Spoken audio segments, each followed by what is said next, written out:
Yay, happy Wednesday. Okay, so it is Wednesday, it is Earth Day, and it is Pajama Day, and it is nice and rainy and stormy, and those are my favorite kind of days. So this is a good day for a read aloud. So I hope you enjoy our story. Our little mouse Despereaux is getting himself into quite a pickle. So, World Day Wednesday is today, and I want to know what kind of way, think outside the box here, that you can save the earth. What is something you can do to help? And so I want you to think outside of just picking up trash or outside of recycling things, and I want you to think of some way that is a little different than those. So let me know what you think you can do to help save the world. Okay, so when we left off on Monday, Despereaux, oh man, he has really set himself out on a mission, but he's a little late because it is the plan that Despereaux had has already been set into stone. It has already taken place, and now Despereaux's playing catch up, and he's trying to save the princess now instead of just stopping Despereaux's plan. So Despereaux and Mig have already taken Princess P down to the dungeon, and Despereaux went and found the king, and he tried to tell him, I know the plan, I know where Princess P is, I know what is going on, you just need to listen to me and trust me. And the king said no, he was not going to listen to him, he was not going to trust him. He said that Despereaux is so close to being a rat. A mouse is just one step away from being a rat. And so he would not listen to a rat.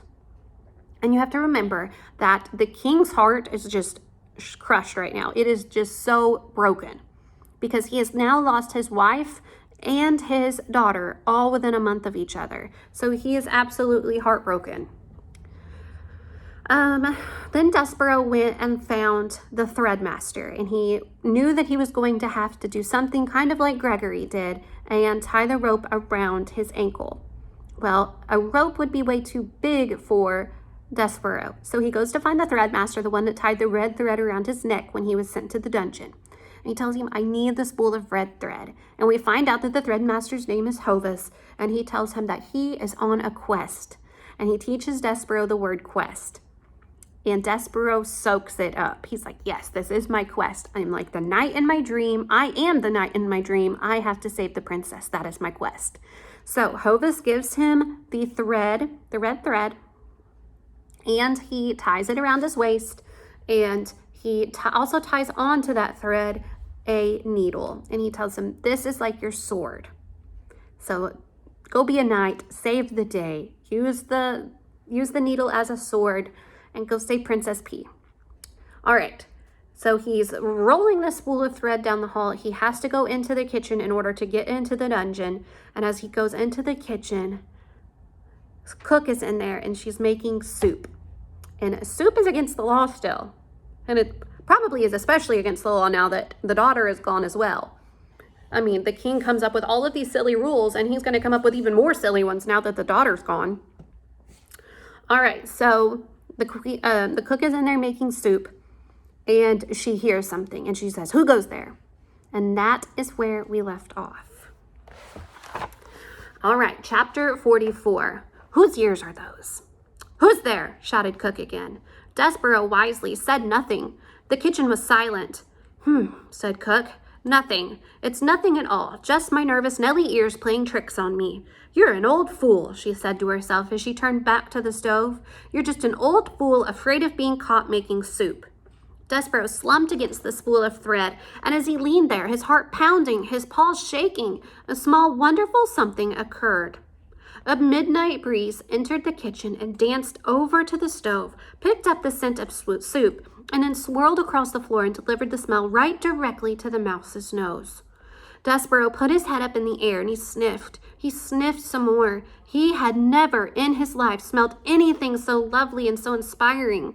With each sniff he took, he felt himself growing stronger and braver. Cook leaned in close to the kettle and put the spoon in and took the spoon out and blew upon the spoon and then brought it to her lips and sipped and swallowed. She said.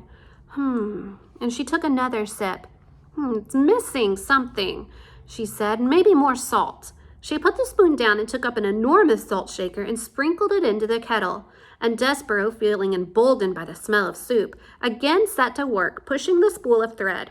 Quickly, he said to himself, rolling the spool across the floor. Do it quickly. Do not think. Just push. Cook whirled the salt shaker in her hand and shouted, "Who goes there?" Despereaux stopped pushing. He hid behind the spool of thread as Cook took the candle from the stove and held it up high. She said. The candlelight came closer and closer. What's this? The light came to rest directly on Despereaux's big ears, sticking up from behind the spool of thread. "Oh," said Cook, "whose ears are those?" And the light of the candle then shone full in Despereaux's face. "A mouse," said Cook, "a mouse in my kitchen." Despereaux closed his eyes. He prepared for his death. He waited, reader. He waited. And then he heard the sound of laughter. He opened his eyes and he looked at Cook. "Oh," said Cook. "Oh, for the first time in my life, I'm glad to see a mouse in my kitchen." "Why?" she asked. "Why am I glad?" "Oh, because a mouse is not a king's man here to punish me for making soup. That's why. Because a mouse is not a king's man here to take me to the dungeon for owning a spoon." "Oh, a mouse. I, Cook, am glad to see a mouse." Cook's face was red and her stomach was shaking. "Oh, she said again. "And not just any mouse. A mouse with a needle tied around his waist. A mouse with no tail. Ain't it lovely?" "Oh, She shook her head again and wiped her eyes. "Look, Mouse, these are extraordinary times, and because of that, we must have some peace between us. I will not ask you what you are doing in my kitchen, and you, in return, will tell no one what I am cooking." She turned then and went back to the stove and set down the candle and picked up the spoon and again put it in the pot of soup and took it back out and tasted the soup, smacking her lips together. "It's not right," she said. "It's not quite right. It's missing something still."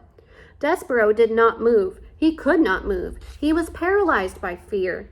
He sat on the kitchen floor. One small tear fell out of his left eye. He'd expected the cook to kill him. Instead, reader, she laughed at him. And he was surprised how much her laughter hurt. Chapter 45. Some soup. Cook stirred the soup and then put the spoon down and held up the candle and looked over at Despereaux. "What are you waiting for?" she said. "Go, go, go! There will never be an opportunity for a mouse to escape from my kitchen unharmed again." The smell of soup again wafted in Despereaux's direction. He put his nose up in the air and his whiskers trembled. "Yes," said Cook, that is soup you were smelling.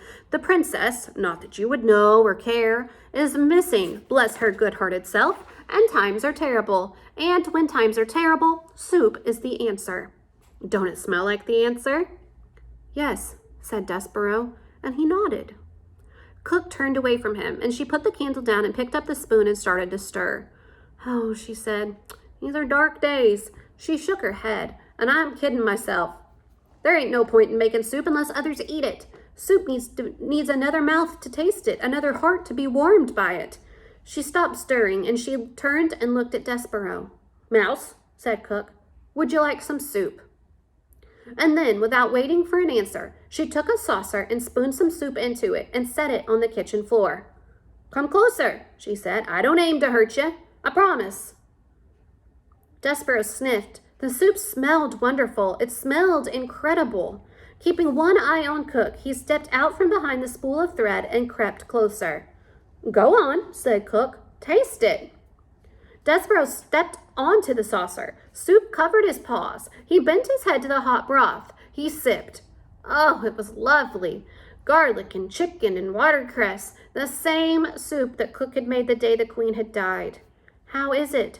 asked Cook anxiously. "It's wonderful," said Despereaux. "Too much garlic," said Cook, wringing her fat hands. "No," said Despereaux. "It's perfect." Cook smiled. "See," she said, "there ain't a body, be it mouse or man, that ain't made better by a little soup."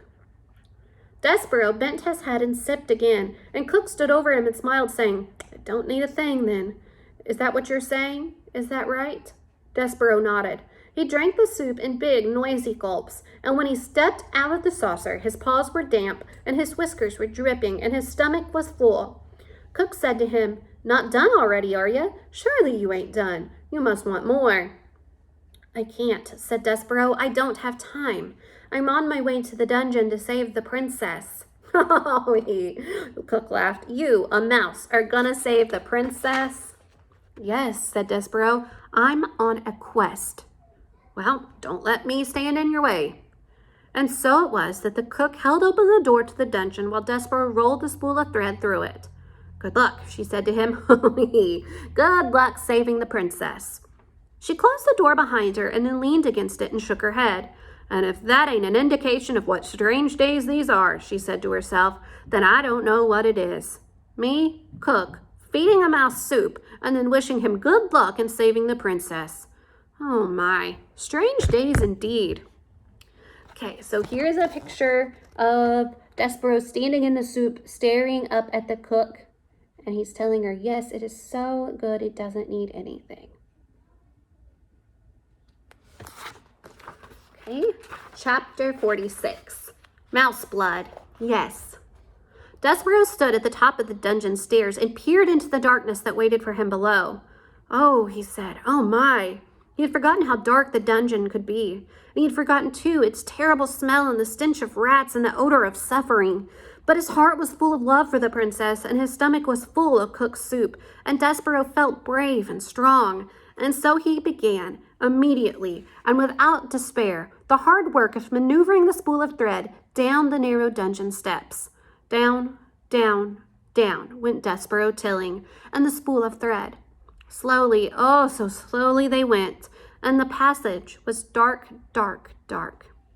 "I will tell myself a story," said Despereaux. "I will make some light. Let's see. It will begin this way. Once upon a time, yes, once upon a time, there was a mouse who was very, very small, exceptionally small, and there was a beautiful human princess who was named P. And it just so happened that this mouse was the one who was selected by fate to serve the princess, to honor her, to save her from the darkness of a terrible dungeon."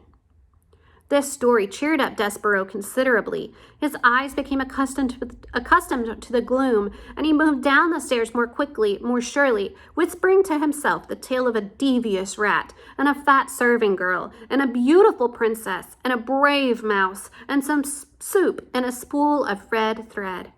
It was a story, in fact, very similar to the one you're reading right now, and the telling of it gave Despereaux strength. He pushed the spool of red thread with a great deal of gusto, and then the thread, eager perhaps to begin its honorable task of aiding in the saving of a princess, leapt forward and away from the mouse and went down the dungeon stairs ahead of him, without him. "No!" cried Despereaux. "No, no, no!" He broke into a trot, chasing the thread through the darkness, but the spool had a head start, and it was faster, and it flew down the dungeon stairs, leaving Despereaux far behind. And when it came to the end of the stairs, it rolled and rolled until finally, lazily, it came to a stop right at the gnarled paw of a rat. "Ah, what have we here?" said the one-eared rat to the spool of thread.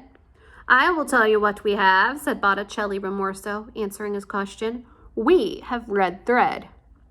"How delightful! Red means one thing to a rat." He put his nose up in the air and he sniffed. He sniffed again. "I smell..." Could it be? Yes, most definitely it is. Soup. How strange. He sniffed some more, and I smell tears. Human tears. Delightful. And I also detect the smell of... He put his nose high in the air and took a big whiff. Flour and oil.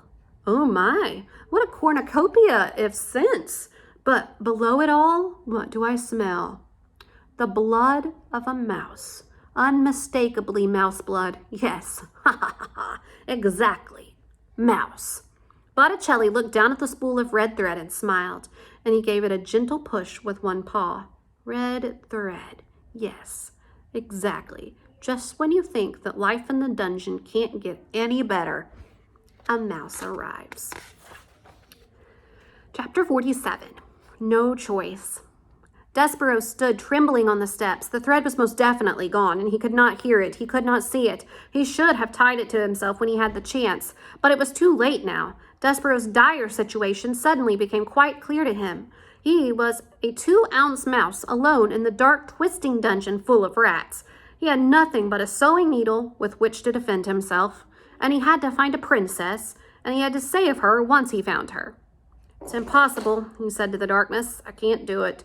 He stood very still. I'll just go back, he said, but he didn't move. I have to go back. He took a step backward, but I can't.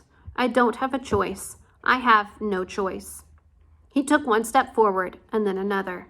No choice. His heart beat out to him as he went down the stairs. No choice. No choice. No choice. At the bottom of the stairs, the rat Botticelli sat waiting, and when Despereaux stepped out from the last stair onto the dungeon floor, Botticelli called out to him as if he were a long-lost friend. Ah, said Botticelli, there you are, exactly. I've been waiting for you. Despereaux saw the dark shape of a rat, that thing that he had feared and dreaded for so long, finally stepped out of the gloom and came to greet him. Welcome, welcome, said Botticelli. Despereaux put his paw on his needle. Ah, said Botticelli, you are armed. How charming. He put his paws up in the air. I surrender. Oh, yes, certainly. Exactly. I surrender. I, said Despereaux. Yes, said Botticelli. You. He took a locket from around his neck, and he began to swing it back and forth, back and forth. Please go on. I don't want to hurt you, said Despereaux. I just need to get by you. I am on a quest. Really, said Botticelli. How extraordinary. A mouse on a quest. And back and forth and back and forth went the locket. A quest for what? A quest to save the princess. The princess, said Botticelli. The princess? The princess. Everything seems to be about the princess these days. The king's men were down here searching for her, They didn't find her. That goes without saying. But now a mouse has arrived, and he is on a quest to save the same princess. Yes, said Despereaux, and he took a step to the left of Botticelli. Well, how inspiring, said Botticelli, and he lazily took a step to his right, blocking Despereaux's way. Why the hurry, little friend? Because, said Despereaux, I have to... Yes, you have to save the princess, exactly. But before you save her, you must find her, correct? Yes, said Despereaux. What if, said Botticelli, what if I told you that I know exactly where the princess is? What if I told you that I could take you directly to her? Said Despereaux. His voice shook. His paw on the needle trembled. Why would you do that? Said Despereaux. Oh, why would I do that? Why would I help you? Why? To be of service, to do my part for humanity, to aid in the saving of a princess. But you are a rat, supplied Botticelli. Yes, I am a rat, and I see by your trembling that you are greatly exaggerating rumors of our evil nature, and they have reached your oversized ears. Yes, said Despereaux.